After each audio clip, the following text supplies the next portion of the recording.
PDM متحرک ہوئی ہے اور پی ڈی ایم بنی ہے اور حکومت اور پی ڈی ایم کا میچ لگ گیا ہے، تو ہمیں پہلی مرتبہ اسٹیبلشمنٹ اس معاملے میں خاموش یا غیر جانبدار نظر آ رہی ہے۔ اس کی وجہ کیا ہے؟ اس کی وجہ پی ڈی ایم بھی ہے اور اس کی وجہ حکومت بھی ہے۔ آپ اگر دیکھیں تو پچھلے سالوں میں جتنے بھی کرائسس آئے پولیٹیکل فرنٹ پہ یا خارجہ پالیسی کے فرنٹ پہ، تو وہ اسٹیبلشمنٹ ہی عمران خان کے لیے ہینڈل کرتی رہی۔ مثلاً اگر مولانا صاحب دھرنا لے کے آ گئے اور انہوں نے دھرنا دے دیا تو ان کے ساتھ مذاکرات بھی اسٹیبلشمنٹ نے کیے اور ان کو رخصت بھی انہوں نے کروایا، یا جو وعدے وعید تھے وہ بھی ان کی طرف سے ہوئے۔ ایف اے ٹی ایف کا مسئلہ آتا ہے تو حکومت اور اپوزیشن کا ڈیڈ لاک آ جاتا ہے، لیکن پھر رات کو اسٹیبلشمنٹ کے نمائندوں اور ان کے مذاکرات ہو جاتے تھے اور اگلے دن پھر ہمیں وہ اتفاق رائے دیکھنے کو ملتا۔ تو اسی طرح اگر تحریک لبیک دھرنا دیتی یا کچھ اور کرتی تو وہ بھی اسٹیبلشمنٹ ہی کھل کے اسٹیبلشمنٹ کہہ رہی تھی اور کھل کے وہ ان کے لیے ان مسائل کو حل کر لیتی تھی۔ ایون اگر کراچی میں پرابلمز آ جاتے تھے حکومت کے ساتھ یا پھر اتحادیوں کے ساتھ، تو وہ بھی اسٹیبلش کے نمائندے جا کے اس حکومت کے لیے حل کر لیتے تھے۔ لیکن اب بدقسمتی یہ ہوئی ہے کہ یہ رول جو کہ اسٹیبلشمنٹ خود عمران خان صاحب یا ان کی حکومت کی خیرخواہی میں کر رہی تھی، عمران خان صاحب اس کو بھی شک کی نگاہ سے دیکھتے ہیں، اور جب بھی اپوزیشن کے ساتھ اسٹیبلشمنٹ کوئی رابطے استوار کرتی یا کوئی مفاہمت کی کوشش کرتی تو وہ اس کو سبوتاج کرتے، کیونکہ ان کے ذہن میں یہ بات بیٹھی ہوئی ہے کہ اپوزیشن کا اور اسٹیبلشمنٹ کا معاملہ ٹھیک ہو جانے کا مطلب یہ ہوگا کہ ان کی چھٹی ہو جائے گی۔ تو اس لیے انہوں نے کھل کے اس دوران اسٹیبلشمنٹ کے حوالے سے اپنی ناراضگی کا اظہار بھی شروع کر دیا اور کچھ حوالوں سے اسٹیبلشمنٹ کو بلیک میل کرنے کی یا پھر دھمکی دینے کی روش بھی اپنا لی۔ مثلاً انہوں نے یہاں تک کہہ دیا کہ جنرل قمر جاوید باجوہ کو اپوزیشن کے رہنماؤں سے گلگت بلتستان کے معاملے پہ ملاقات نہیں کرنی چاہیے تھی۔ کبھی وہ کہہ دیتے ہیں کہ مجھے کوئی فرق نہیں پڑتا کہ کون آرمی چیف ہے اور کون D G I S I ہے۔ کبھی وہ کہہ دیتے ہیں کہ اگر بیان نواز شریف کی جگہ میں ہوتا تو میں جنرل ظہیر کو فارغ کر لیتا، اور کچھ لوگ یہ سمجھتے ہیں کہ اس کے ذریعے وہ اب اسٹیبلشمنٹ کو بھی ایک پیغام دے رہے ہیں۔ تو ایک تو ان کے اس رویے کی وجہ سے اب کے بار جو پی ڈی ایم کا اور حکومت کا میچ لگ گیا ہے تو اس میں ہمیں اسٹیبلشمنٹ نسبتاً خاموش نظر آتی ہے یا اس کا ویزیبل کوئی رول نظر نہیں آتا۔ اسٹیبلشمنٹ کے پیچھے ہٹ جانے کی ایک دوسری وجہ خود پی ڈی ایم کا بھی رویہ ہے، کیونکہ پی ڈی ایم کی قیادت یہ فیصلہ کر چکی ہے کہ اب جو بھی بات ہوگی اسٹیبلشمنٹ کے نمائندوں کے ساتھ تو وہ خفیہ نہیں ہوگی، وہ اعلانیہ ہوگی۔ دوسری شرط یہ لگائی گئی ہے کہ جو بھی بات ہوگی تو کوئی ایک جماعت تنہا نہیں کرے گی بلکہ وہ پوری پی ڈی ایم کی قیادت کے ساتھ ہوگی۔ اب ماضی میں اسٹیبلشمنٹ پیپلز پارٹی کو الگ سے ہینڈل کر لیتی، مسلم لیگ نون کو الگ سے ہینڈل کر لیتی، جے یو آئی کو الگ سے ہینڈل کر لیتی، لیکن اب پی ڈی ایم نے بھی ان کے لیے یہ مشکل بنا دیا ہے۔ دوسری طرف میاں نواز شریف صاحب کہتے ہیں کہ میں اب مزید کوئی اعتماد کرنے کو تیار نہیں ہوں اور میرے ساتھ کئی مرتبہ وعدہ خلافیاں ہوئی ہیں۔ شہباز شریف بھی یہ کہتے ہیں، اس لیے وہ کہتے ہیں کہ عملی اقدام کے بغیر اب وہ اعتماد کرنے کو تیار نہیں ہے۔ اسی طرح زرداری صاحب کو بھی یہ شکوہ ہے کہ ان کے ساتھ بھی ان کے بقول کئی مرتبہ ایسا ہوا کہ وعدے پورے نہیں کیے گئے، اور مولانا فضل الرحمان صاحب تو اس معاملے میں سب سے زیادہ غصے میں نظر آتے ہیں اور وہ کہتے ہیں کہ ان کے ساتھ جب بھی وعدہ کیا گیا تو پھر ان کے ساتھ وہ پورا نہیں کیا گیا۔ تو اس لیے اپوزیشن کے ساتھ یعنی ایک طرف سے حکومت نے اسٹیبلشمنٹ پہ دباؤ ڈالا ہے کہ وہ ان کے ساتھ رابطے نہ کرے، اور دوسری طرف پی ڈی ایم کا رویہ ہے۔ اس لیے ہمیں پہلی مرتبہ یہ نظر آ رہا ہے کہ ملک میں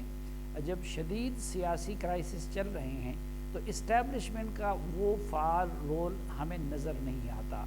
اس کا یہ مطلب نہیں ہے، کہیں نہ کہیں سے رابطے یقیناً پیپلز پارٹی کے ساتھ بھی ہیں، مسلم لیگ نون کے ساتھ بھی ہے، جے یو آئی کے ساتھ بھی ہیں، لیکن ابھی تک ان کو اپوزیشن کی طرف سے بھی سنجیدہ نہیں لیا جا رہا ہے۔ اب جب کہ اپوزیشن نے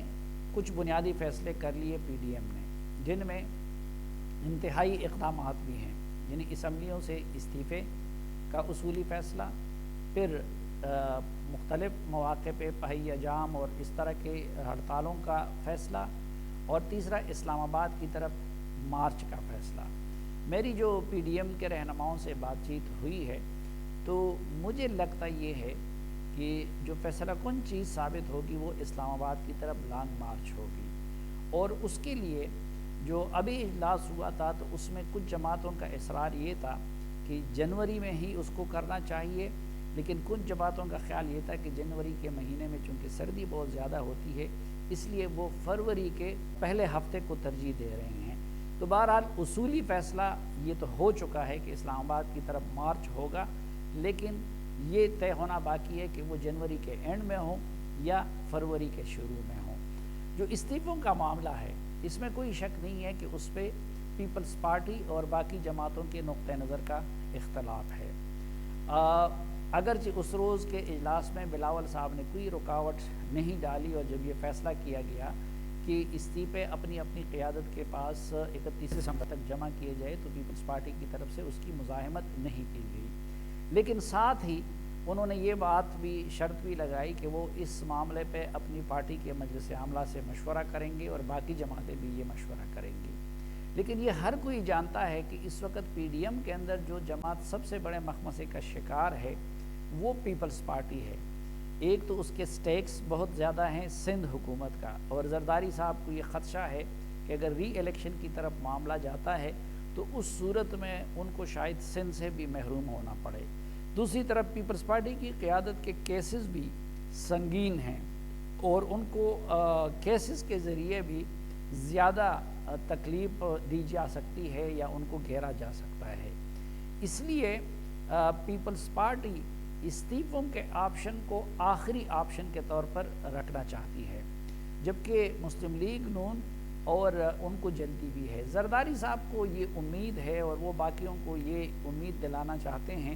کہ ہمیں ان ہاؤس چینج کی طرف جانا چاہیے۔ پھر جب اجلاسوں میں ان سے یہ سوال کیا جاتا ہے کہ ایک تو ان ہاؤس چینج کی کوششوں کا مطلب یہ ہوگا کہ ہم خود اس نظام کو کریڈیبلٹی بخش رہے ہیں، دوسرا جب ان کے سامنے یہ سوال کیا جاتا ہے کہ ماضی میں تو ہم نے دیکھا کہ سینٹ کے چیئرمین کے معاملے میں 60 ووٹوں کو کم کر دیا گیا اور 30 کو والے جیت گئے اور اتنے لوگ ان کے توڑ دیے گئے، تو کیا ان حلقوں کی طرف سے کوئی گارنٹی ہے؟ تو اس میں پھر زرداری صاحب کے ساتھ واضح جواب نہیں ہوتا۔ اس لیے پیپلز پارٹی اس سب سے زیادہ مخمصے کے شکار یوں ہیں کہ وہ اس اتحاد کو اگر چھوڑتی ہے تو اس کی سیاست ختم ہوتی ہے، اور اگر یہ رسک لیتی ہے تو سندھ کی حکومت سے محروم ہو جاتی ہے۔ تو مجموعی طور پر میں نے جو محسوس کیا ہے پی ڈی ایم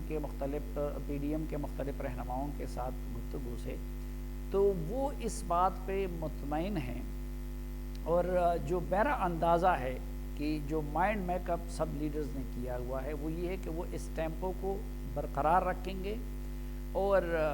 دوسرا سٹیپ وہ جلسوں کے بعد اب پہیہ جام اور شٹر ڈاؤن ہڑتال کی صورت میں کریں گے، اور ان کا یہ خیال ہے کہ جب وہ اسلام آباد کی طرف مارچ کا اعلان کریں گے تو اس دوران لا محالہ اسٹیبلشمنٹ کو پھر بیچ میں آنا پڑے گا، اور جب اسٹیبلشمنٹ بیچ میں آئے گی تو اپوزیشن کا یہ خیال ہے کہ اس وقت اگر اسٹیبلشمنٹ پھر کڑی رہ جاتی ہے حکومت کے ساتھ حزب سابق، تو پھر وہ اپنی توپوں کا رخ بھی اسلام آباد کی بجائے پنڈی کی طرف رکھیں گے، اور اگر اس وقت اسٹیبلشمنٹ کوئی عملی قدم اٹھا دیتی ہے، عمران خان کی حکومت کے ساتھ اپنا جو الائنس ہے یا جو اس کی سرپرستی ہے اس کو ختم کر دیتی ہے، تو اس صورت میں پھر ڈائلاگ کے ذریعے اسٹیبلشمنٹ اور اپوزیشن کی یہ جماعتیں مل کے کوئی نئے سیاسی بساط کو بچانے کی کوشش کریں گے۔ اب ایک طرف زرداری صاحب اور بلاول صاحب کو زیادہ امید یہی ہے کہ ہمیں انگیجمنٹ کے ذریعے وہ دوسرا رستہ تلاش کرنا چاہیے، لیکن باقی اپوزیشن ایک تو ٹرسٹ کرنے کو تیار نہیں ہے، باقی اپوزیشن کا خیال یہی ہے کہ اسٹیبلشمنٹ اب بھی عمران خان کے ساتھ کڑی ہے، اور ان کا خیال یہ ہے کہ ان کا فیصلہ کن رول تبھی سامنے آئے گا کہ جب اسلام آباد کی طرف اپوزیشن کا مارچ ہوگا، کیونکہ جو کچھ اپوزیشن نے پلان کیا ہوا ہے اس کو زیادہ دیر یہ ملک برداشت نہیں کر سکے گی کہ آپ کبھی لاک ڈاؤن کرے، کبھی شٹر ڈاؤن کرے، پھر اتنی ساری جماعتوں کا وہ اسلام آباد کی طرف مارچ ہو۔ تو ذہن لیڈرشپ کا مجموعی طور پر وہ میاں نواز شریف کا بھی، وہ مولانا فضل الرحمان صاحب کا بھی اور وہ باقیوں کا بھی یہی ہے کہ اگر مین وائل اسٹیبلشمنٹ نے اپنا کردار واضح کر دیا اور اگر عمران خان کی سرپرستی ختم کی گئی تو پھر اس صورت میں اسٹیبلشمنٹ سے متعلق ان کا رویہ کچھ اور ہوگا۔ لیکن ان کو قوی امید یہی ہے کہ جو صورتحال بنے گی اس کے بعد بہرحال اسٹیبلشمنٹ کو میدان میں آنا ہوگا، اور ان کو زیادہ امید یہی ہے کہ اس صورت میں ان کو عمران خان کی سرپرستی کو ختم کرنا ہوگا، اور شاید یہی عمران خان صاحب کی پریشانی کی اصل وجہ ہے جس کی وجہ سے وہ وقتاً فوقتاً اسٹیبلشمنٹ کو بھی بلیک میل کرنے کی کوشش کر رہے ہیں۔ اب ایک معاملہ اس وقت بلاول اور مریم نواز کا چل رہا ہے، یہ یقیناً پیپلز پارٹی کے لیے بڑا مشکل فیصلہ ہے اور زرداری صاحب کے لیے کہ وہ سندھ حکومت چھوڑ دے، اور یہ بھی ان کے لیے ایک بڑا مشکل فیصلہ ہے کہ وہ اسمبلیوں سے استعفے دے دیں۔ لیکن دوسری طرف بلاول کے سامنے دو رستے ہیں، ایک یہ کہ کیا وہ صرف سندھ کا لیڈر بن جائے اور وہ بھی یقینی نہ ہو کہ اگلی مرتبہ ان کو دوبارہ سندھ بھی مل جائے یا نہیں، اور دوسری طرف ان کے سامنے یہ رستہ ہے کہ وہ ایک قومی لیڈر کے طور پر سامنے آ جائیں۔ اب جب مریم نواز صاحبہ خاموش تھی اور جب میاں نواز شریف صاحب بھی خاموش تھے تو اس مختصر عرصے میں بلاول بھٹو نے اپنے قد کو، سیاسی قد کو کافی بڑا کر لیا تھا اور پورے ملک میں ان کو پذیرائی ملنے لگی تھی۔ لیکن اب جب سے مریم نواز صاحبہ میدان میں آئی ہے اور انہوں نے ایک جارحانہ رویہ لیا ہوا ہے اور پیپلز پارٹی کی طرف سے یہ تاثر سامنے آ رہا ہے کہ وہ شاید اس حد تک نہیں جانا چاہتی جس حد تک مسلم لیگ نون یا مولانا فضل الرحمان جا رہے ہیں، تو اس کی وجہ سے مریم نواز صاحبہ کا گراف بہت تیزی کے ساتھ اوپر جا رہا ہے، اور ان کی موجودگی میں پھر بلاول صاحب کا سیاسی قد کاٹ وہ بہت چھوٹا بن جاتا ہے، اور خصوصاً ان کو یہ بھی خطرہ ہے کہ اب کے بار بھی اگر انہوں نے کوئی کمپرومائز کیا اور اپوزیشن سے پیچھے ہٹ گئے تو اس صورت میں پنجاب اور باقی ملک سے ان کی سیاست کا بھی خاتمہ ہو جائے گا۔ چنانچہ اب بلاول صاحب کے سامنے یہ سوال درپیش ہے کہ ایک وہ مستقبل کے لیے پورے پاکستان کا قومی لیڈر بن جائے، یا دوسرا